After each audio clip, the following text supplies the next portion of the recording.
Mike, turn your games down. Hi, we're at episode 358 of Games My Mom Found. I am Mike Albertin, and who's with me tonight? Well, you got me here, and at least according to the game, some people think I'm a real drag. Boy, I heard that a lot. But this is Kyle from the RPG show. How you guys doing?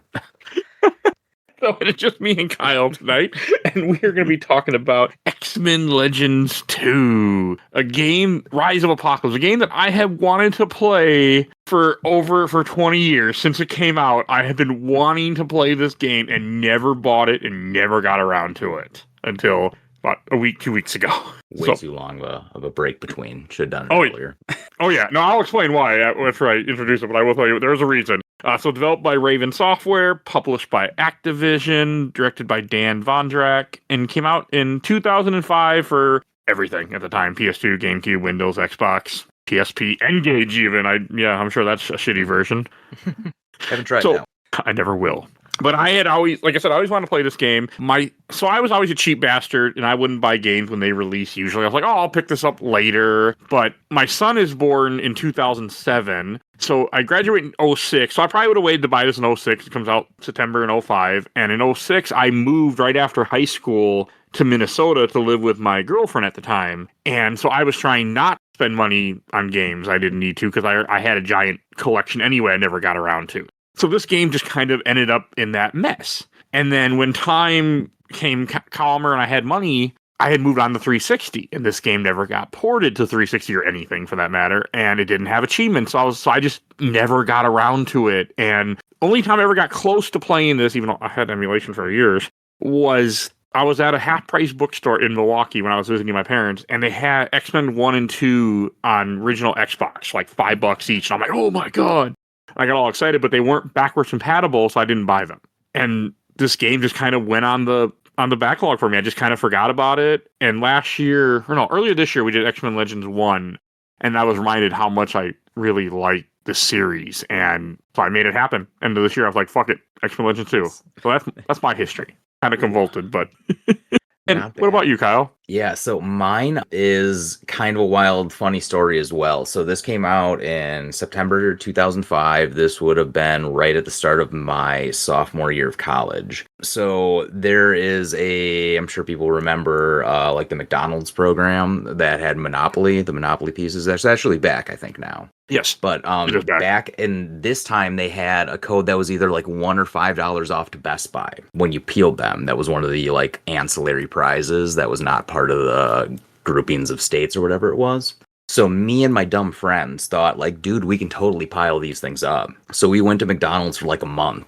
I think it was in like January, February, or March, whatever it was. And we finally got enough where we were going to get this, and I believe it was like Resident Evil 4 on the GameCube together. So we all like proudly went down to the Best Buy to hand all these things in, and that's when we found out it was one per customer. So we had to come back about a week and a half later once we scrounged up money enough to get this, because we all really wanted to finally play it, and then just bought this game and then just crushed the hell out of it afterwards. But so I guess that's the lesson for you. Read the fine print now that McDonald's Monopoly is back. So, nice turnaround there. Yeah, and if you want to know why it went away, there's a whole documentary on Max about what happened. Fantastic story, yeah. Yes. But yeah, no, we were the dumb part of that, not the people just giving themselves the boardwalks. The people who sold it to other people and sold it to the mafia? Yeah. A whole fun story. Oh. I'm happy it's back, though. I mean, I didn't play it. I remember when I walked into down, I'm like, oh, yeah, man, this is back? I'm like, oh, that's nice. And I just threw it away, so I didn't give a shit. So. Right. Yeah, I mean, we beat the garbage out of this game at the time, like 2 or 3 times, because we had a group of like 5 or 6 of us who would just mix in and play whenever we had it. So it was really, really fun one for me, but I hadn't played it much since then. And coming back was a good time. It's better than I thought. This game aged decently, Ashley. So I played X-Men Legends 1 earlier this year, and that game has some problems with difficulty, and there's just something about it that felt off. Can't remember what it was. Go listen to my earlier episode. I bitched about it. It's super unbalanced. I think economy-wise especially, like the cash flow does not make sense. Oh, yeah, I think I had a big issue near the end of the game. And this game, they fixed all that. Like, they took everything that I remember disliking, and they make it, like, this game was a huge amount better than the first one. I was surprised how much better this one was. Totally agree. Like, everything about this just felt years ahead of the last one. Like, the original game walked so this one could kind of run, in all honesty. And I really like that they made it work better, because this is just such a tried and true system, like a beat 'em up in the 3D realm. You could sell these no matter what you put on it, as long as the gameplay is decent. Yeah, and it's an action RPG. Like, they did something here that really worked. Like, this is, I mean, the same game, top-down, isometric, which also this reminded me, because if I remember correctly, you're a big champion, pun intended, of Champions of Norath, correct? Yeah, I do like the old Neverwinters. Like, any game like this, the top-down beat 'em up, like, let's go. It's my style. Especially with the level system. You made me, when I played this, I was like, maybe I should take Kyle up on that offer and play that game sometime and then do an episode on it. It's like, I thought about it, I was like, I don't play many of these. I think for isometric type games like this, on this podcast, there haven't been many. I like them. I just forget they exist. Yeah, it's super fair. Like, these were always the ones I got from Blockbuster as a kid, because it was like I would cross my fingers that either one of my two sisters, which is pretty much a hard no, or like a random friend that would stop over would get to play player 2. But if I didn't, I could play the whole thing through as just one player with stuff like this. I played this entire game single player, because that's how I play my games. I also played this on the Steam Deck the way Sony intend, or whoever owns this at the time. Activision, that's how Activision would want me to do it. Unpirated, PS2 emulation. But, and I wouldn't fuck, if you guys fuckers released it, re-released it, I'd buy it. Not for full price, but I would buy it. And like, I was just surprised. There's something about this game that just works. Like, one, you have the X-Men from the first game. They took out a couple, but there was no one I really cared about, so... And there's no Magma this time, which is fine. Like, I don't mind that we took some mutant that nobody really knew and, make it her story. Like, this is a nice story of trying to fight Apocalypse, and it doesn't focus on any one X-Men or Brotherhood mutant. It's just the teams stop Apocalypse. Exactly. Yeah, you can mix anyone in your main party, and it still feels like they could be there realistically. Yeah, and it just works really well. Like, I was surprised how just easy this game is to pick up and play, and the potions are much more common. Like, I never had an issue. I mean, I had people die usually because I was being dumb.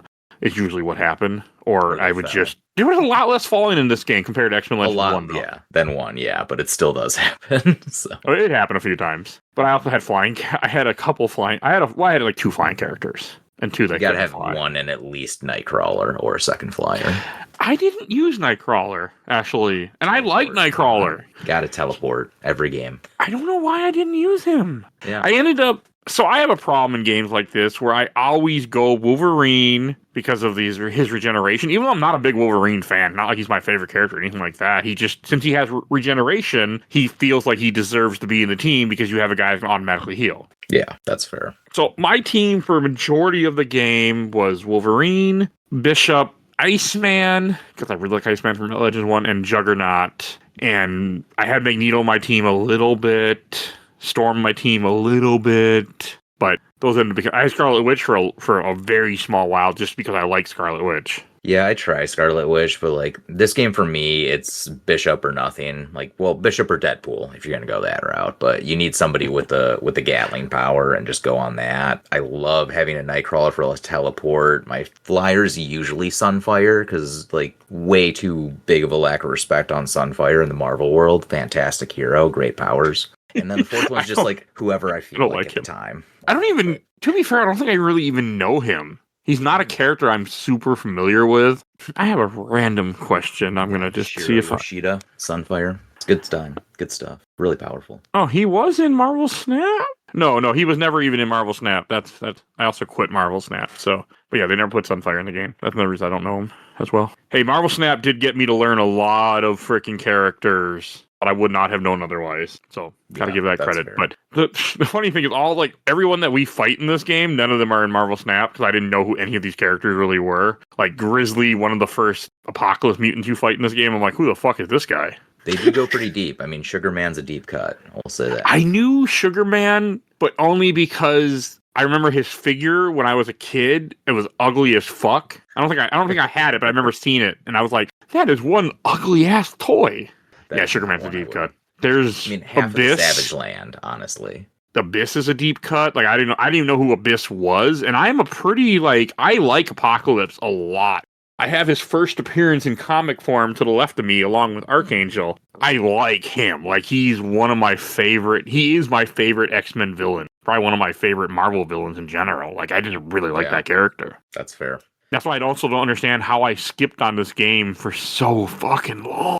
Like, I've had access to PS2 emulation for 3-4 years. No, more than 5 years. And this is one of those games I just never, forced myself to put on for some reason. And it was a surprising joy when I played this last week. Yeah, honestly, I couldn't put it down. There are very few bad things I can really say about this game. Besides, It's a nice there change of are pace a for me. lot of them right now. But yeah, the pacing's good. Like, there's just enough stuff to find. There's trivia in between each mission that's kind of fun to do, and you get bonuses for it. Like, they did a good job. It's a really well tied together package. This entire game. Most of the franchise. Yeah, the Danger Room is also nice that they have here. I mean, you had it in the first game too, but it didn't feel as hard in this one. I think in the newest version, the danger rooms are timed, and you can do online leaderboards even. Oh, nice. I do like this series. So this game's broken up into 5 different zones too. You have, the first one is you're on Genosis, then you go to,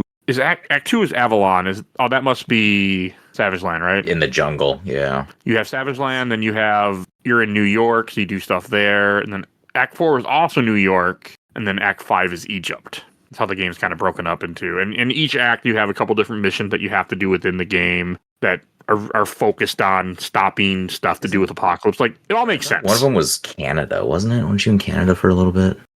Yes, you're the Weapon X facility. You're right, it's Canada, not New York. Sorry. Okay, now you're good. You're near New York, I'm pretty sure. Very cool. And I think you even go to New York and do stuff. Because, you go to the old Weapon X facility that you were in X-Men Legends 1, but this time it's your base for a little while because you're hiding from Apocalypse. Hell, they even put Bastion in this game, which is a character that I only know because of X-Men 97. And this came out years before X-Men 97, and I was like, oh, he was used somewhere else. So yeah, they did a great job of just pulling in so many deep cut characters and making it work too. Honestly, my knowledge of X-Men after playing this game when I originally played it just expanded so much. It was just who is that and why don't I know about you? So I knew, I forget the guy's name. I think it's Chaos, the big yellow guy with the glowing skull in his head. I can't remember his name. We fight him in this game. I think it's Chaos though, but I might be wrong. I knew him because I had his toy as a kid. I'm pretty sure I have his name wrong, but I had his toy when I was a kid. I loved X-Men as a kid. I loved that cartoon, and that cartoon did work in a lot of villains and different heroes, but that cartoon gets bad. Don't go back to it, by the way. I tried. When I was working at a FedEx office, and I was covering, they have some in Walmarts, for those people that know what I'm talking about. And it was one of the deadest jobs I've ever had, and I was covering stores, and I would get one customer an hour if I was lucky. So literally, I remember for a good week, I just sat there just watching, I had X-Men just playing in the background, because I'm like, what else am I going to do? My whole job is to wait for someone to show up. So I just watched X-Men on my computer. Sitting in the back, that show does not hold up, by the way. Be warned if you ever try to go back to it. Just not hold up. I felt like this game had a very good cast of characters, too. Better than I expected. I mean, they bring back, most of the X-Men from Game 1, as I kind of mentioned earlier, but I just didn't use the characters. You have Gambit, Rogue, Iceman, which I did use, Wolverine, Cyclops, Nightcrawler, which I like Nightcrawler. I don't know why I didn't use him, to be honest with you. Either. He's got a really good super attack as well. The one I never use is Toad. I never use Toad. Who the fuck would use Toad? Fuck Toad. Right? I don't like Toad. So I'm watching a speedrun as we're talking. They have Toad in their team for some reason. I bet, no. But I just don't like him as a character. It has nothing to do with if he could be great. I just don't like him. Yeah, that's really it. Zero respect. Don't care about the powers. I should try, but yeah, this doesn't work well. You beat this game how many times? You have to never use Toad. And you don't really get the bonuses for teams from this one. There's a little bit, but you have to fuck with the costumes. The costumes have to match. Oh yeah, the costumes have to match. That's it. Yeah. But yes, there is different teams you can do. But you have to have the right characters team, and then the right costumes. But you have to unlock the costumes. I think just by playing the game, you get them. I didn't really understand how that works. I thought some of them were danger rooms. I always get these ones, It might be. Ultimate Alliance ones mixed up when I haven't played them very recently though, so I apologize. No, that's fair. And I just played this game. I don't know. I would just get costumes as the game went around, and I would switch them. Like I ended up going with. I like classic costumes. Like Wolverine ended up in his brown look because that's the first look I remember Wolverine as, and that also was the Toy Biz figure. Wolverine is in that costume, by the way. Not a coincidence. That's the costume I went with, and I also would have put everyone in their classic costumes when I was playing this. Except for Bishop, I liked some of the stuff for Bishop. I don't think I used the classic costume, but I did unlock different ones. Like there's Age of Apocalypse costumes you can get, and I know that if you put them on people, you get a bonus, but. I wouldn't even they don't say what they're from. I don't think. I think you just click a button, you can see the different costume you unlock, but I don't think they tell you where they're from unless you just know. So the big question, what color armband did Iceman wear? Iceman doesn't. I did not use his classic. I hate his classic design from X-Men 1. Hate it with a passion. I do not like Snowball Man. Snowball Man is stupid. So I just use the one where he has a blue bandana or something. Like, yeah, you can't do a lot with Iceman. No, not especially. He's just not a band. Which do you prefer?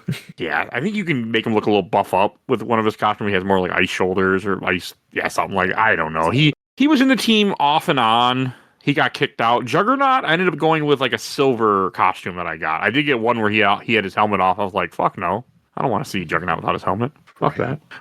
The point. Not Juggernaut. Every time he said, I'm the Juggernaut, he never said bitch at the end of it, like I was waiting for. Even I knew he wasn't going to, but he just, I want to say he said, I'm the Juggernaut, or something Juggernaut. He kept saying. Yeah, this may have predated the other, I can't remember. If not, they wouldn't have put it in here. Right, clearly. I mean, that is such a stupid fucking thing that's in that movie, like it should not be in that movie. But it's probably the only memorable thing from that awful third movie, so... Oh my god, how do you fuck up the Phoenix Force? Coming in as Juggernaut in this one, though. Pretty popular there. Who was the voice actor? That's John DiMaggio who does Oh, yeah. Yeah, Bender. Yep. I guarantee he's more known for that role than Juggernaut in this game. I do like Bender. It's weird how they got a couple of people from like the older versions of, different X-Men stuff and got them in to do the voices again, but not that many. It's kind of weird, the mix they have. Like, how do you get Patrick Stewart and then like no one else really that popular? Yeah, because like one voice for Nightcrawler is D. Bradley Baker, which I didn't even know was in this game. I actually just met that guy at a convention Friday, 2 days ago from this recording, because he was Appa in Avatar, and we have an Avatar poster that me and my wife are trying to complete with signatures, and so now we got 3 on there. Jennifer Hale is in this, I guess, way ahead of time as the Scarlet Witch. Okay. Because every character does have a bunch of lines they'll say. I got tired of listening to them. I did try to play most of this game with sound, even though it made zero difference if I had sound or not, but I tried. I try now to play games more with sound, but there are times when if I'm dying terribly and the game starts repeating itself, sound's going off. Makes sense. But I didn't die game. I had save states, but I didn't need it. Like, that was also nice. Because I think in X-Men Legends 1, I needed save states on the final boss, because it was just, I had to play very carefully to get through it. And none of this game felt hard. I felt leveled up. I fought pretty much every enemy I saw just because I wanted experience. And I explored, too. I explored all the areas and tried to do everything there was to do. Yeah, these ones, if you really do explore every corner, you should have plenty. And the trivia, too, if you get some of that, I think that gives a bunch of experience as well. So, pretty easy. I like, comparative to the last game, how everything did just kind of go a lot smoother. I love how you have, like in this one, I can't say it's the first, so don't quote me on it, but I believe it was one of the earlier games that you had to do certain attack types to break through enemy, like, damage or stopping all damage and vulnerability. I can't remember, but there is something. You are on to something. I'm sure there's one or two, but I think this was one of the first ones that really used it well. And it's like, dang, I wish more stuff would kind of do that. You don't see that as much as you should. I know Batman did it a lot. Arkham took that flag and ran with it for a while. I mean, this game had the enemies, you had to do a combo to change to get through them. You have to square X or something like that. I mean, it was dumb, but it was fine. It was a cool feature to have it there. So one was a pop-up attack, one was a Yeah. knockdown attack. You had like a stun. I think even you might have had to do a ranged attack for some. Other ones you had to kill all their ads first, and then you could attack the main guy. Like, Yeah. it was a level that you don't really see in normal beat 'em up games like a Scott Pilgrim or anything else like that. So it's like a little bit more that you get, and then customizing your whole team too. Like that's one of my favorite parts of the game, at least, is you could almost take any team you wanted to in here, and you and your friend could have played the game entirely differently and go to the last boss, and both of you will wipe the floor with it, and neither of you will really understand how the other one couldn't have found out why you didn't do it their way, you know? And that was some of the nice touches there, is that you can play this game however you want. I never felt pinhole to have to use certain characters or forced to play a certain way. I feel like in 1, there was somewhere I needed like a Jean Grey or a certain type of character because I couldn't get through what the game wanted me to do. Like there was something like the challenge got too high. But here I used the same team, and and it was a haphazard team. It wasn't like, I mean, there were no bonuses, there was nothing special. It just worked. Exactly. Yeah, I like that a lot more than like you get to the end of the game, you find a tough boss, and it's like, well, I played the whole game my way, but now I have to play it the way that's going to let me win. Like, this game does not do that. It just lets you do what you want. You can kind of just kick ass the whole way through, which is It was a nice touch. Like, and the bosses weren't too bad either. Like, none of them were that hard, and they all were kind of cool. They all 4, like the main bosses, or 5, including Apocalypse, all kind of have a gimmick to their fights, but they're not bad. Like Abyss, you end up inside Abyss and have to deactivate bombs. I mean, they did try to do some cool stuff, and there's some cool twists in this game. Like, you have at one point Beast will turn against you, which in the comics he does become Dark Beast in the Apocalypse stuff.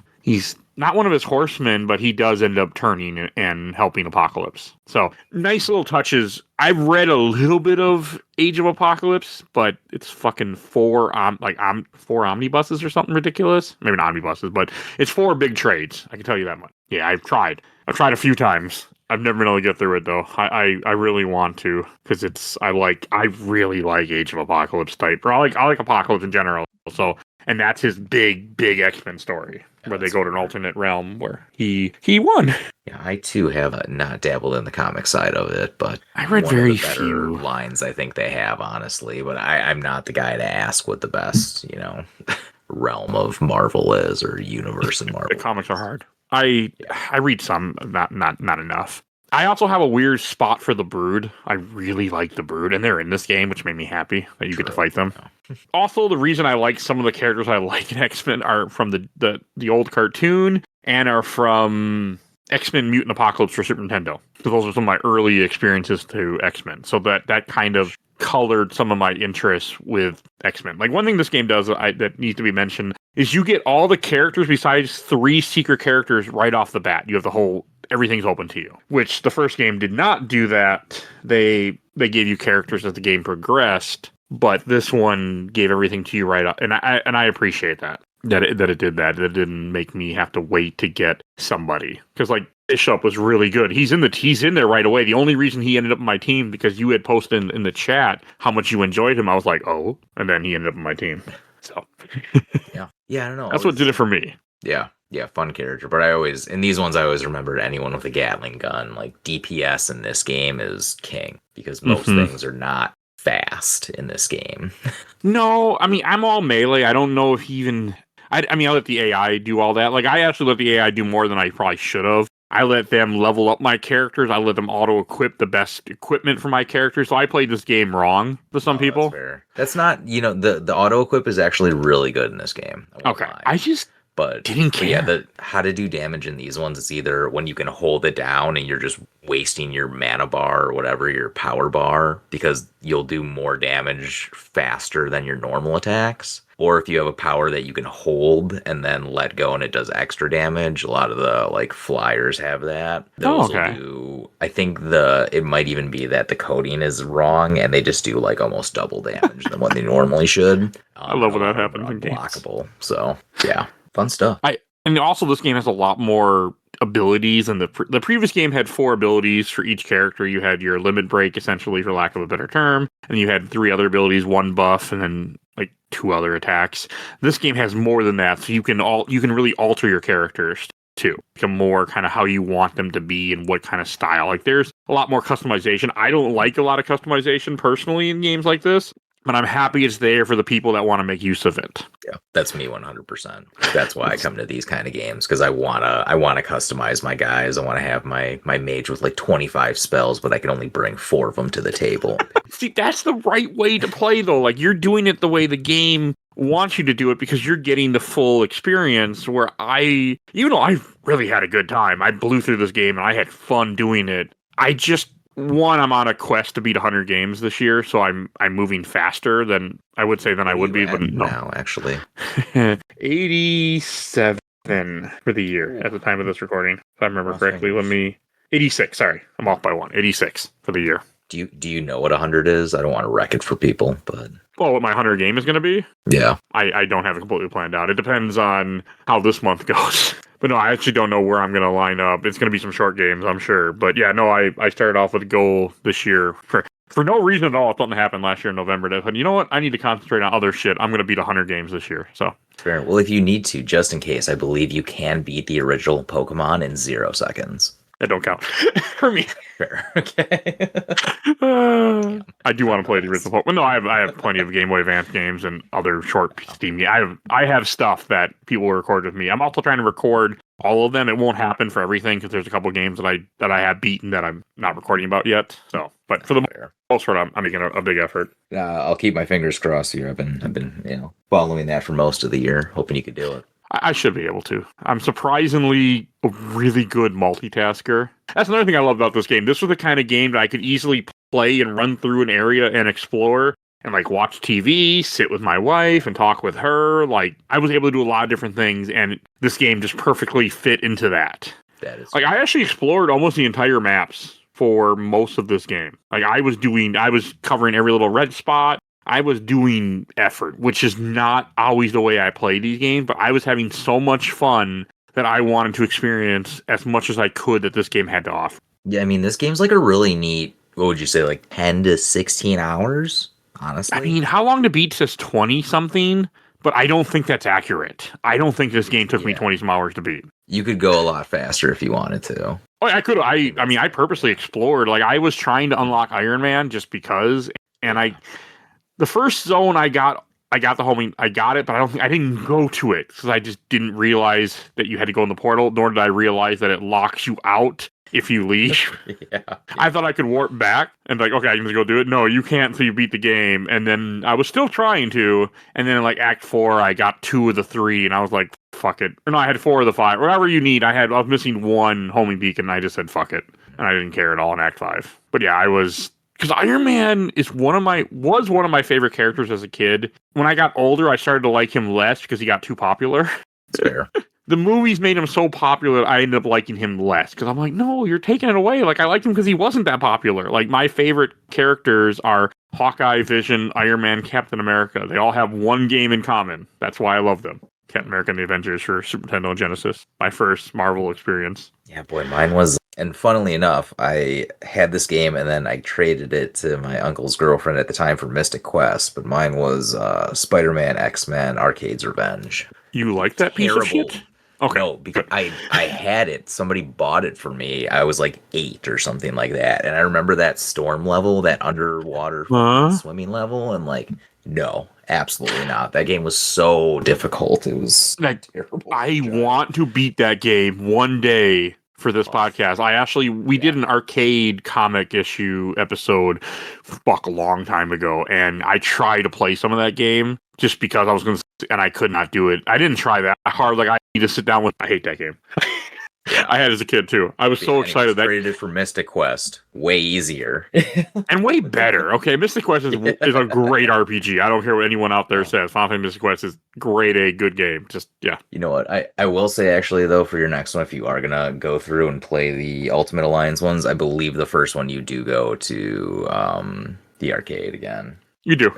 Yeah. You do 100%. It's a really, really, really fun part of the game. I love that part of it. No, I am going to do Ultimate hopefully next year. It's not on the schedule yet, but I haven't written the schedule completely. I'm trying not to. But no, it probably will happen because I have access to 360 PS3 emulation now, so yeah, Let's go. I can make it happen, and more people have access to it, or at least might. I mean, that's the hard one because I got to find at least 1 or 2 people that own a copy or are willing to emulate it, and then I can, because that's one reason I haven't done like this. That's why this took so long to do too, is because I was waiting until more people could emulate this, because you can't buy it. I mean, for licensed bullshit, none of these games are on PC. None of these games are anywhere, and like it sucks because these should be able for people to buy, and people would. They're just, I mean, I was like, this game really holds up in 2025, 20 years later, and this game was a blast to play just by myself. I can imagine playing with a couple of friends. Like, if you had this on Steam, play a couple of friends online, like, it would have been just a joy, I'm sure. It was, yeah. Just playing, like, couch co-op. So much fun in this game. Yeah, and you just throw both of them on in a collection, you sell it for, like, $40. I mean, Nintendo does it all the time for 60. Hey, you put it up for 40. I would buy it at like 15, but people would buy it. Here's the secret, though. Nintendo already did. It's called Marvel Ultimate Alliance 3, and it is about $60 still. Yeah, I know. Oh, I fucking hate Nintendo for that reason, because they won't fucking release their game ever. They'll have another day. So the second big boss is Macaulay or Mikhail. I don't know him in this at all. I've never heard of this character, which is surprising to me. I also struggle with his boss fight, because his gimmick at one point is he goes into a force field and you have to kill his minions on top of these panels, and they turn into a computer panel, and then you can use that to deactivate. And I didn't understand what to do. I just kept murdering, and I'm like, what the fuck is happening? And then I did it by accident and went, oh. That was a tough one, but that is Colossus's older brother. Oh. Yeah. I did not know that. Character is. Uh-huh. Which is kind of, I'm a little surprised with him. I feel pretty educated. I was not aware of that. Cool. I learned something new. I know of his sister, Magic. I like Magic. Yeah. But also, to be fair, Mikhail never had a Marvel Snap card when I played, so if he had one, I would have known who he is, because I knew all of my Marvel Snap cards. No, that's fair. Yeah, not too much on the side of this one, I guess, but that is who the character is. Colossus. Okay, he looked like he belonged in DC. He reminded me of Mongol. That's fair. Another deep cut, feel like, but I knew him. It was just strange. But I thought because he's the Savage Land boss. I always enjoy Savage Land. I never have a problem going there in any game. I'm happy to. No, same. It's a good time, Savage Lands. And this is when you rescue Beast, in quotation, at the end of this level, and then later on you find out he's been turned to the dark side. That was a nice twist when they do that to you, when you find out that Beast betrayed you. That was a real nice twist. Yeah, I really do feel like they did a lot of the storyline from the comics pretty well in this, or like they tried to the best of their ability. But then again, I'm not a big comics guy, so I'm just kind of thought that. No, they did try. Yeah. I mean, I assume they were handicapped about what they could do too, because it had to be only X-Men stuff. I guarantee it. Yeah, exactly. Like, I bet there was a lot of back and forth to try to get Iron Man to be a secret character in this game. Guarantee you there was a lot. Like, they didn't probably want to do it. Well, that's what Marvel's the Ultimate Alliance. Yeah. Once they finally got there. But what is... Oh, and Angel's in this game too. But I was upset that Angel wasn't playable, because Archangel is one of my favorite X-Men for some weird reason. But I don't know. I didn't play as him at all. But I really like Archangel. I don't know what it is, but I really like that character. He is in this game as a boss. It's a good fucking boss fight, too. Yeah, it's a really fun boss fight. It was a good turn as well. And I don't know, maybe it's just a weird Midwest thing, but I feel like everybody from around this area is like, yeah, really, Archangel's a really cool Marvel character. Like, yeah, every time. I mean, for I've me... never met someone who hasn't said that living in this area. That's funny. For me, it's because of his Toy Biz toy. I had his Toy Biz toy when I was a kid. I actually have it again when I was an adult. There was a friend of mine had a little comic book store. He unfortunately doesn't have anymore, and he had it there for like $10 in package. So I bought it, but unfortunately, I haven't seen it since I moved. I guarantee it's in my garage in one of the many boxes I haven't opened in 5 years, and I really do want to find that again, because I have Apocalypse and Archangel. I just like him, but yeah, maybe that is funny. I never really thought about that. Maybe it's a Midwest thing. We're attracted to that or something. Who knows? Yeah, that weird Midwestern Catholic guild. Oh, awful, but funny as hell. So I was at a convention today, and there were a bunch of Canadians there who were voice actors from Death Note, and they started doing like Minnesota accents, like the exaggerated stuff, like "Oh, hey, you betcha" and stuff like that. It was fucking hilarious. Nice. So that's what made me think of this now. Which one's from Death Note? Just the voice of Ryuk, L, and Light. I don't remember the actors' names. Nice. Oh, very nice. I was just sad because Misa was supposed to be there, that voice actress, but she had to cancel at the last minute, and I was bummed because I was going to meet her. I'm a huge Misa fan from that character for many reasons, but so I was I was gonna meet her. She's the only one of the 4 I was gonna meet, but I was gonna meet her. But it's fine. I spent enough money at that con, so I can't complain too much.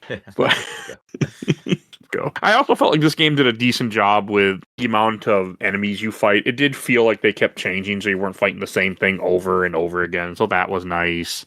They worked in a lot of side characters because each act that you go to, they would have a couple side characters that give you a mission or are just involved in there. Like not Red Guardian. That's a different part of Marvel. Just the Guardian, which is a Canadian superhero. Stays on topic.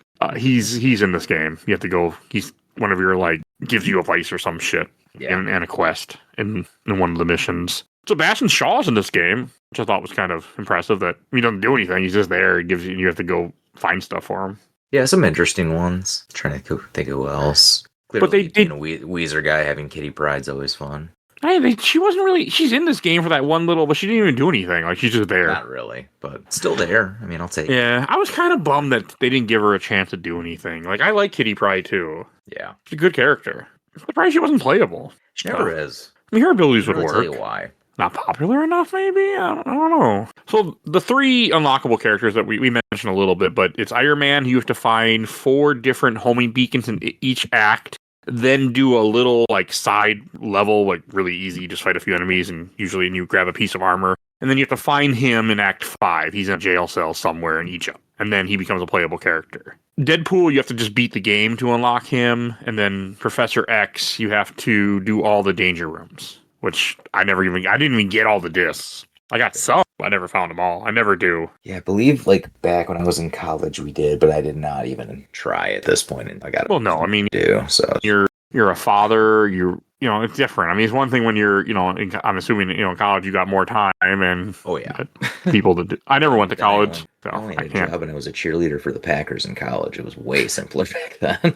That is still damn cool. The picture I've seen where you were with the Packers. Yeah, because didn't you go to school near Green Bay, right? Yeah, I gotta go to Green Bay. Then went to Northwoods for a year or 2. Next year, I'm thinking about. Well, I'm going to visit Wisconsin next year, but I'm thinking about taking a trip up to Green Bay and spend a night there and visit Green Bay for the first time in my life, even though I grew up in Milwaukee, Wisconsin. Yeah, it's like a nice little town. They got a nice river walk and stuff. It's not, anywhere big city, but they got some good things there. And then if you want to go to Lambeau, that's always a fun time.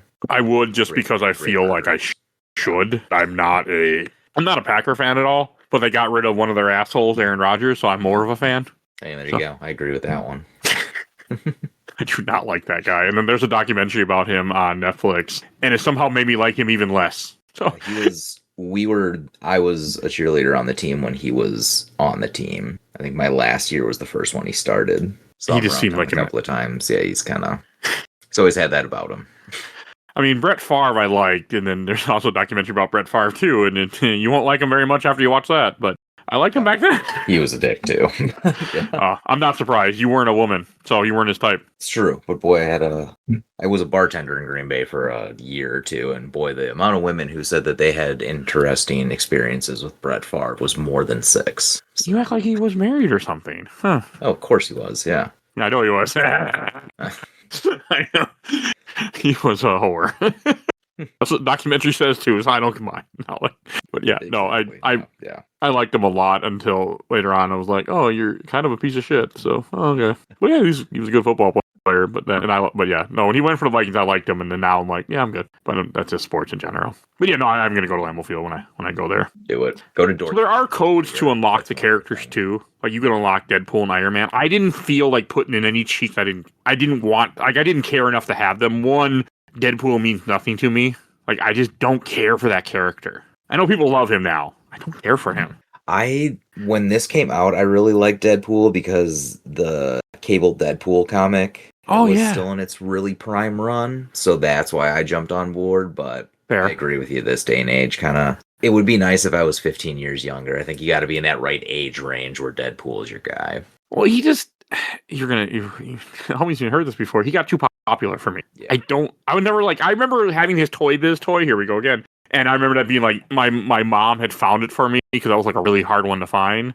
And I was like, I liked his toy, but over time he just became too popular to me. And I don't like him to get super popular. I mean, Captain America is one of my favorite characters too. I mean, but that just always will kind of be one of them for me. Oh, speaking of weird ass bosses, one of them, the one that did give me trouble in this game, is you fight Sugar Man, which, if you know what that character looks like, Google it out there. I'm sorry that I told you to do that. But do it anyway. Fucking hate Sugar Man. I hate everything about this character. He's ugly as fuck. And one of the few podcasts I listen to religiously, Common Conspiracy, they every so often somehow they bring him up. It just comes up in their X-Men talk, which I find amusing because they also give a lot of bullshit about him. So Deadpool can teleport in this game. That's not one of Deadpool's abilities, I remember correctly. Or maybe he just has multiple abilities. He can teleport in this game, I tell you that much. Damn, yeah, I couldn't tell you offhand. I don't remember anything about that. I read some of his comics. I actually was, during the time when I was collecting comics like 2015, 2016, he was already real big. His movie hadn't come out yet. It was before the first movie. But then I read some of his stuff. Well, you know what? I have some expensive issues of his. He does have teleportation devices. Doesn't do it himself. Oh, okay. Yeah. Yep. I didn't think it was one of his powers. I was like... No, yeah. Mm-hmm. Yeah, I mean, I should have used Nightcrawler, but I just got kind of like... Partly I wanted to use characters that I couldn't use in X-Men Legends 1. So I wanted to have at least 2 Brotherhood mutants I tried to have. I mean, you don't get much for a choice, but I tried. It makes sense. I always use Nightcrawler because the teleporting is kind of like a weird speedrun thing where you can get around barriers with it. Fair, that's what they're doing in this playthrough. So that's why I was like, oh, Nightcrawler, I can go through stuff. I'm going to see what happens. That would have been useful for secret areas, but sometimes you luck out and break the game and skip a boss or something like that. There's a lot of secret areas in this game, actually. Like, I did a decent amount of exploring. I tried. I was just I was having fun. That's it. Like, the game's good enough, and it doesn't take long to get back to where you were, especially if you have a flyer or a teleporter or anything like that. Like, it's not like, God, I want to say almost Mass Effect, where you go down the wrong hallway for 3 minutes, and then you have to turn around and be like, crap, I got a potion. Who cares? This, you turn around and you just break a wall, and you're right back to where you were 2 seconds ago. I need to replay Mass Effect. I was supposed to do it this year. That did not happen. Glad you didn't. It would have taken you forever to get 200 games. I mean... I'm playing a few RPGs. You have. So, pick some tough ones. Some real bad ones. Still have a few coming up. One I have to start probably tomorrow. So that one? Yes, the one I'm thinking of? Rudross, yeah. 2 weeks. Oh, you haven't seen the way that I... Yeah, that one could be a little easier, but you gotta get, if you're gonna get the full ending, you gotta beat all 3 stories. Oh, yeah, I'm going to. I 100% plan to. I still gotta beat one more game before I can... But I'm going to play 2 games at different intervals, depending, which is not like me. I get really, like, when I have more than one game ongoing at a time that I'm playing through, I get really antsy for some reason. I don't know why. I don't know. Yeah, I don't normally do it. That'd be tough. Well, I mean, I don't, like, what I mean, like, ongoing, like, I like to beat a game, then start the next game, beat a game, start the next game. That's just how I am in general. I don't like to have games with multiple, like, that I'm trying to play through. But I have one game going to be a Steam Deck, and then one game's going to be my computer game that are also both for the show. So depending on where I am, I can work on either game. Yeah, I respect that process. I am breaking that now, though. I'm playing Dispatch every other week, but otherwise Trails in the Sky is the one I need to get through. But you also don't play nearly as many games for a podcast like someone else does. No. Yeah, I mean... That's a good thing. We've only had 9 episodes this year, but I think our shortest game hour-wise was probably Mystic Quest with 22 to 26. Okay. Ogre Battle was 200. That sucked. Fucking A. Yeah. Never played any of those games, by the way. I've thought of it, but I have never touched them. Yeah. I don't know if I 64. Want to. Ogre Battle 64. That's my happy place. I can't do it to it. The only really long game that I'm actually debating to put on the show at some point is Persona 5. I've never played a Persona, and they scare me. 4 is really good. Yeah. I can only speak to 4, unfortunately. I've never played 3. I was going to do 3, but then they re-released it, so now I got to buy that version. If I do that, I'll probably do that version. But 3 and... I feel like I would have to play it 3 times, and if someone could tell me that's wrong, I would love to hear that, but can you 100% a Persona game in one run? Oh, I don't know. I don't try to. Yeah, that's my problem. Oh, that won't... I can tell you, I beat 4 really fucking fast. I don't know how. But 4, if you play the new version of 4 Golden on Steam, there's a lot of stuff that can make that game go by quick. I hate how when I said golden just now, what popped in my head was we're gonna be golden, gonna be glowing. That's what popped in my head just now as soon as I said the word golden. Not by choice. My wife is obsessed with that song. I hear it every day, multiple times a day now. I'm even learning the Korean part of that, the Korean words in that song. I recognize them now. I don't know what they say, but I know what they sound like. Oh, another one that was an X-Men that I did not care for as much was when you're in the Cuckoo area for Emma Frost. I didn't care for that part. Yeah, That that's one annoyed me. probably of the 5 acts, I'd say that's the worst one. Was that a whole act or that's just a mission? This game actually has like multiple missions for each act, which was really nice, actually. Well, I guess like that entire act part of it, that's where Yeah, I it was just 'cause I bad. thought that was, yeah. It's Act 3. Not, yeah, 3, that's what I was thinking. 3 kind of, it's right in the middle, it makes sense. It's the shortest one. There's like not a whole lot going on there. You can tell it's just let's pass the baton to the next area. And I think you're gonna get that. Yeah, I think Is what Act it is. 4 is the one that has a lot of good stuff. I think Act 4 has where you fight the Sentinels, the little Sentinel base, which was fun as hell, where you see Bastion, which I only know because of the cartoon. And I think 4 also has like someplace you fight Archangel too, which was Yeah, that's my what I was favorite. gonna say. Arcane Obviously. 4. So let's do that one. And I always haven't. Archangel to me is one of the quintessential like apocalypse villains. If you have to have. Again, I blame the X-Men cartoon. That's what introduced me to him. Yeah, boy, I couldn't even tell you who's all been a horseman at this point, but I feel like Everybody. that Archangel is, well, yeah, that's pretty much the answer. But I mean, Archangel's definitely a good one. I Sunfighter looked was up the a list. good one too. Sunfighter was a good horseman. Wolverine is a horseman, one of them. Hulk is a horseman. Like, it goes beyond the X-Men later on.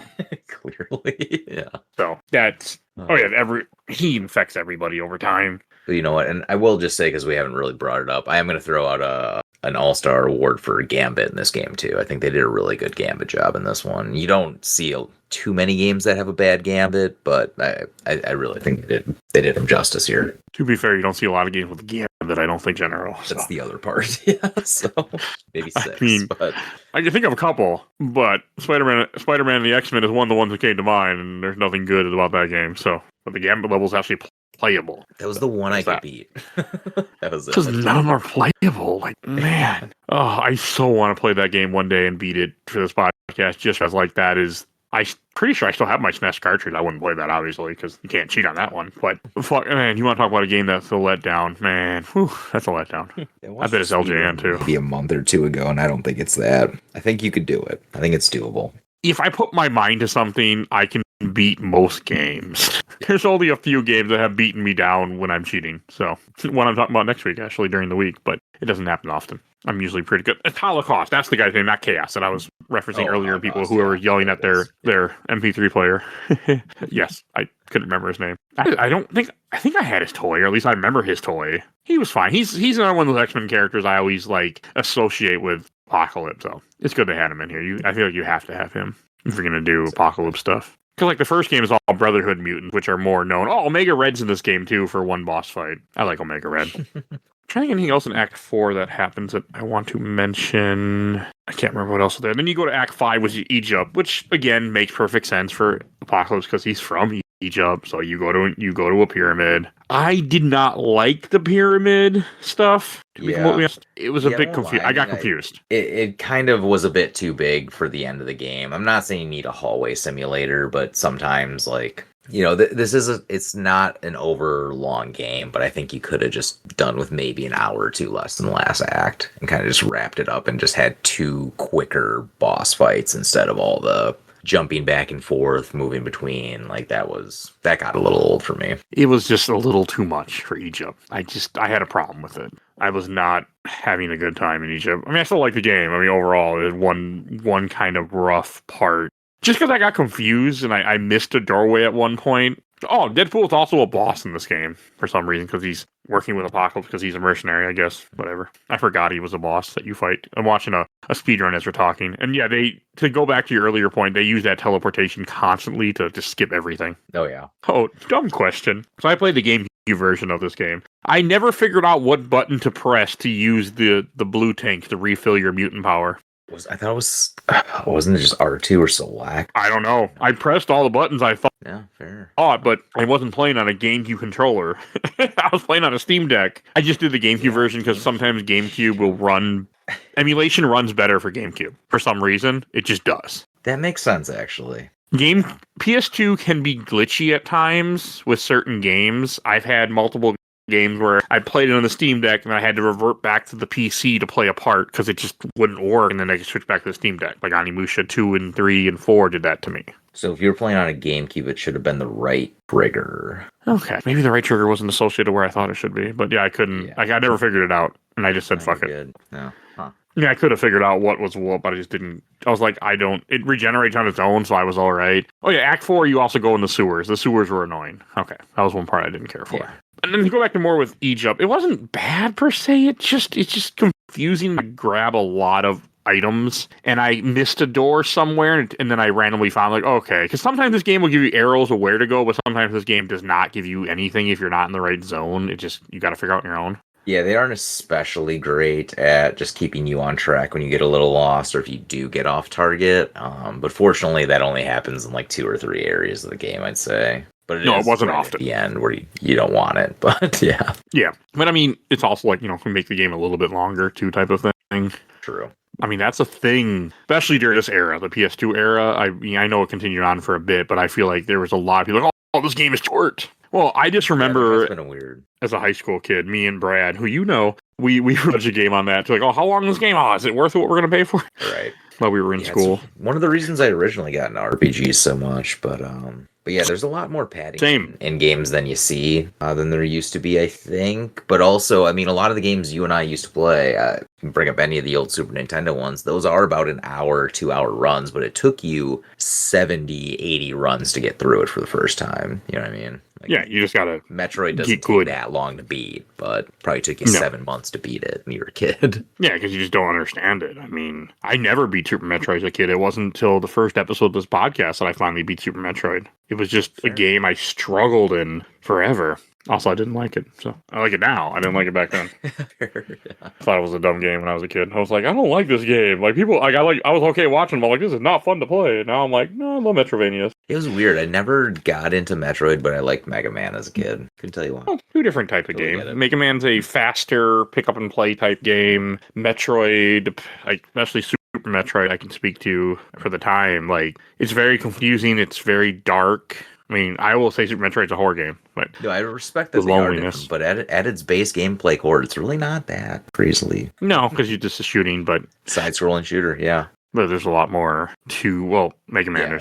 Once you figure out the Mega Man is much more palatable. Yeah, you can spread that easily, but yeah, you can beat them in an hour Bingo. Without really knowing what you're doing. No, I did enjoy Egypt because I always have a soft spot for just mummy stuff, and so that was good. The Apocalypse fight I felt was really well done. I really did enjoy the boss fight at the end. That wrapped up the game really well, I thought. It felt good. A little padded because you have to go and beat him up and then fight him like for 3-4 times, then knock out the generators. But you can also use one of his things to get really powerful, one of his machines. So, and he grows really big, which is one of Apocalypse's things to do. So, it worked it in. Just like how it wasn't just a smash fest at the end of it. Like no, there was some. You at least have to try to do some sort of gimmick, and they weren't all great, but they weren't all bad either. No, they were fine. They did their part to make this game different, so I can't argue because the game was different enough, and it was everything was fun for the most part.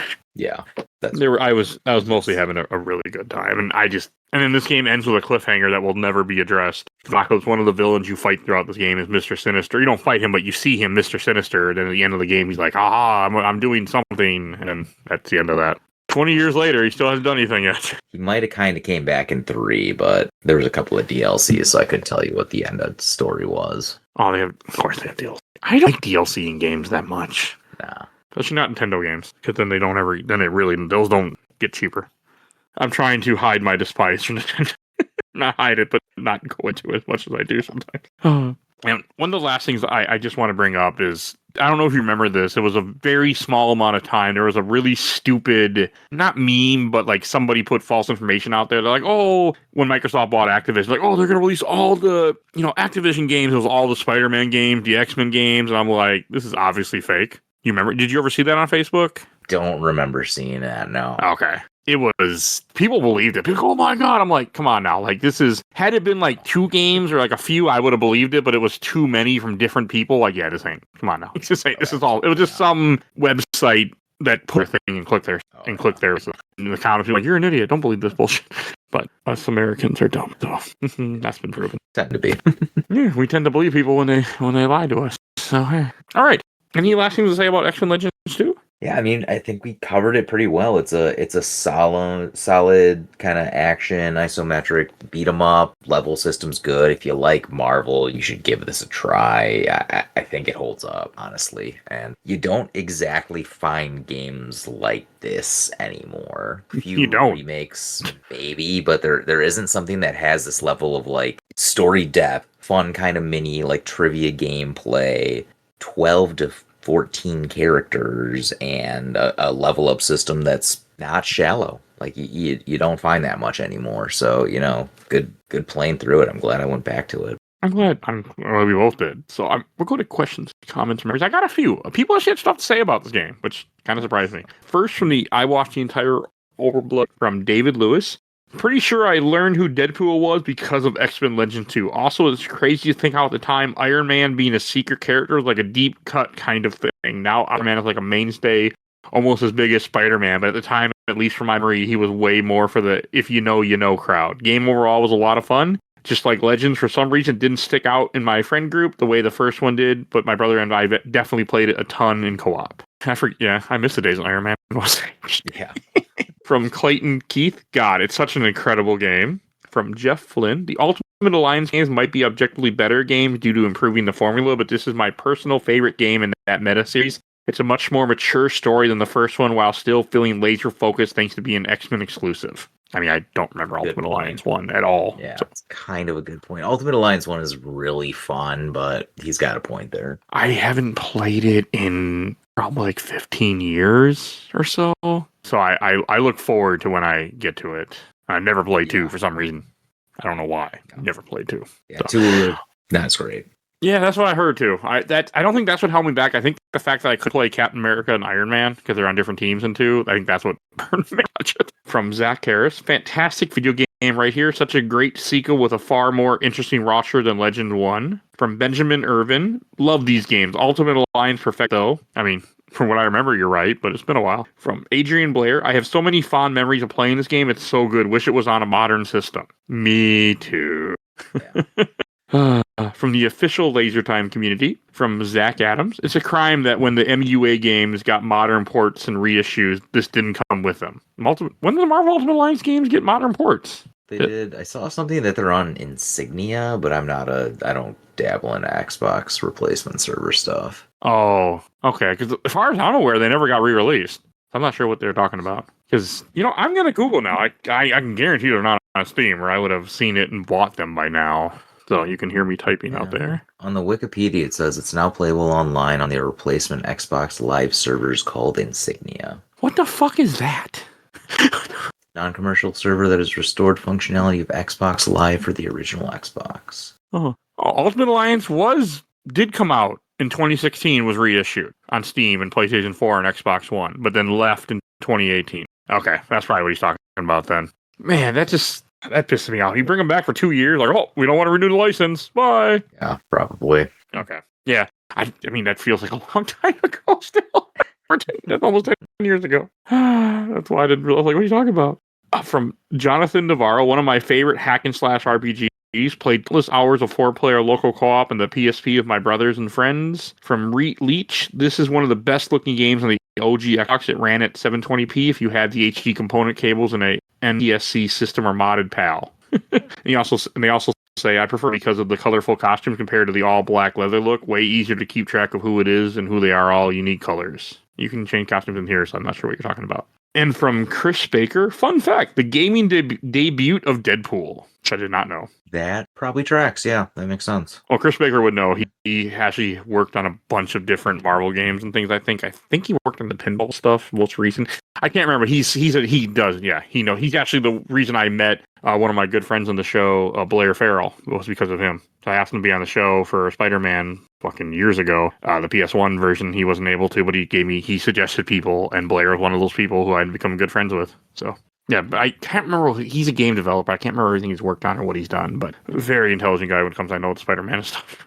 And then from the RPG Sanctuary group, from Nathan Riggins, fantastic game. From Alexandria M. I still don't understand why we still don't got a successor to the series. It was very well received by everyone, or at least a remake or something. The rights issue is why we don't have a remake. Oh, and what somebody says, the same reason we don't have Dark Alliance or Champions of Norath. It's not a genre that can be formatted to have endless endgame subscriptions or microtransactions. You're not wrong. Yeah, they tried to bring back, what was that, a couple of years ago? Shoot, Neverwinter Nights, but it's the other. Oh, okay. I mean, I think this is just a genre that would be hard to bring back in general because it wouldn't be a big budget type thing for people to want to spend that kind of money on. I mean, indie, yeah, you can see indie developer making games like this, but if you're going to have something like this, one of these type of licenses attached to it, it's got to be a big ass publisher. From Robbie Maxwell, fantastic series and such a great game. From Jordan Gerard, great game at the time. I wish they would do a remake or Marvel Ultimate Alliance. Wolverine was OP. I really liked all the different costumes for each character. I wish they would just re-release it again. I'm also upset now that I found out that Ultimate Alliance was out on Steam, but not the time that I was playing. I was around in 2018, but not to the point where I am now with Steam. Because whenever I hear that a game is being delisted, I usually will buy it before it goes away if it's something that interests me. I try to stay on top of that. But sometimes they delist games and don't even tell you it's coming. They just do it, which I hate. Warn people. Let them buy it if they want to. Don't just be like, oh, it's gone. Exactly. But that's enough of me bitching. From Chris Portslein, I love that game, and I used to play it all the time with my son. That is cool. From Raw Leia, I read an interview where the makers had planned to do a third game with Onslaught as the boss. That would have been amazing. That would have been cool. Yeah, I'll take it. I don't know enough about Onslaught. I know he's Xavier and Magneto combined something, sort of. I don't remember exactly. He's a character I'm not super familiar with. I know what he looks like, but that's about it. Yeah, that's about all I know, too. From Lawrence Caron, I need a Legends 3 and also for Raven Software to come and take Ultimate Alliance back from Nintendo. Yeah. That's not going to happen. It'd be nice. It's not, but it'd be nice if it did. From Eric Holman, I have both of these in the Ultimate Alliance games. I played them. I think I need to rectify that. Yes, you do. Here's a reminder. From Daniel McLaren, I was playing this on PSP back in the day. Great game. This was also on PSP. From Rhino Grande, gotta ace those quizzes for the sweet XP. Yep. From Michael Rupp, love this game, and if someone calls it a button masher, I will tell them I like mashing buttons. I mean, I wouldn't say it's that much of a button masher, but no, close you enough. have to think about the combos sometimes. You should be. I forgot Sabretooth got captured and was put in one of the mutants that he used for Apocalypse. I'm watching the game like, oh yeah, that happened. From Dexter Zimmerman, love these type of games. From Josh Brand, the loot system in this game is awesome. Oh, here's from Frank Macias. Only thing I didn't like it was too short, or at least to me it felt shorter than X-Men Legend 1. This felt shorter to me too, but that's because it was better. Yeah, it was easier. That's really it. So that works for me. Yeah. From Jesus Leo, everybody talks about Alliance when this game is easily 3 times better. All right. From Chris Mitchell, X-Men Legends as a series was killed when they decided to make X-Men Destiny. The Legend games and the Alliance games were generally isometric RPGs. Using the Marvel license, Destiny kept elements of the gameplay but didn't let you play as an X-Men. It was set in probably the worst attempt at a real-world location ever in a video game. I don't think part of your sentence is true. Yes, that game is bad, but I don't think it had nothing to do with it. Different companies. Yeah. That's Silicon Knights. That one. Which is, I mean, they made great games, but the guy in charge of that was an idiot. So he started a fight with Epic, I think, or somebody. He started a fight with some Unreal. That's Epic. He started a fight, a legal battle, and then lost, and that's why 2 Human and X-Men Destiny were the last games they ever made, and you can't find anymore. It will never be re-released. All right, from Kenneth Butler. Really wish there was a modern way to play these. Me too. Cross fingers. And last one I'm going to read from James Light. I played Segments with friends, my sister, cousins, and alone. It's a great time. Apocalypse is still my favorite final boss. It's a knockdown, drag-out fight in every sense, and I can't recommend this game. Thank you, everyone, for commenting. I didn't read all the comments, but I tried to read most. But I was happy. When I do these, I never know what people are going to say. No, I still don't get a whole bunch on our Blue Sky account for messages or stuff like that. But yeah, I got to do it your way instead. It works. Just I've only had one group ever kick me out and get mad at me about it. So. They got really pissed at me, even though I did actually interact with the group all the time anyway. But yeah, they just saw I just didn't post. I commented, and they got mad at me, and I left. But I met a few good friends from that group that are actually on the podcast from time to time. But yes, it usually works. But sometimes people get mad at you. You got to word it the right way. And let's give away a code, another Steam code. Let's see what is my next code to give away. Whoever the lucky person is who listens to this episode and decides to try to claim this code once I find a code. All right, here you go. The code is for Death's Door. This is your Steam code. 3HTWE XE55PG9D06. That is your code for Death's Door. Never played it. I own it, obviously. That's why you're getting a code. All right, then we'll go to Shelf Stacker Box. And Kyle, why don't you lead us in? So this one, like a lot of the other games I actually do on the show, is on my shelf. So I would have to say this is a shelf one. Yeah, I've always had a good time with it. It's got a little bit of nostalgia for me, the old kind of friendship and the dumb, Monopoly McDonald's story. So this one I keep for more personal reasons, but it's a good game. It's fun. You could pick this up like you could pick up X-Men Arcade and just have a good time. That's where I'm at on it. So shelf for this one. That's a fair statement. All right. And I'll go next. I'll put this in the shelf also. I really had a good time with this game. Like, I wasn't sure what to expect, and I just enjoyed myself so much. And I'm really glad to finally have played it. Like, it felt good to finally get this damn game off my backlog after all years. So it was a really nice thing to do. Yeah, so go on the show. Always feels good to get games that you've been meaning to play forever. Exactly. All right, and I should introduce what we're talking about next week. Next week, you can hear me talk about Mirror's Edge Catalyst. That's I haven't started yet. And we should go to plugs. And Kyle, where we find you at? Sure. So I am on the RPG Show, therpgshow.com, Blue Sky, the RPG Show. We do RPGs, mostly JRPGs. We do a couple of episodes a year, maybe one a month if we're lucky. Next one up for us, we're recording Final Fantasy Mystic Quest, and we are following that one up with the Trails in the Sky, the first remaster. Look us up, join our Discord, all that fun stuff. You guys are into it. All right, and if you enjoyed this episode, there are over 900 other episodes of this. We do movies, TV shows, video games, comics, all sorts of content. Huge ass catalog. Check it out. You can also search in Podbean. You never know what you might find. We do lots and lots of content. Check that out. If you want to support the show, we do have Patreon. Little dog, vote in our Patreon polls. We have 1 to 2 polls a month, usually. Right now, 1. I'll get back. I keep saying it. And also and if you donate $10 or more, I will plug your YouTube or podcast like these wonderful people. Phoebe Stanton, the Let's Play Princess on YouTube and Twitch. And she also has her own podcast, Nerds of Broadcast. Check them out, and also check out absolutely the best podcast of Work in Progress. Talk about the MCU movies, so Marvel related for here, and they're currently talking about the Alien franchise, so check them out. And check out Gamer Looks at 40 of Bill Tucker, currently on hiatus, but he'll be back eventually. And want to give a shout out to my awesome intro and outro cause Helena at Hell Has Fury. Follow her on Twitch not Twitch, TikTok and Instagram. And please follow us on Facebook, Instagram, Threads, Blue Sky, YouTube, wherever you get your podcasts. Right, if you ever get your podcast. That's how I want to talk, if I can talk. I think that's everything I need to say, so we will see you guys all next time. Bye, everybody.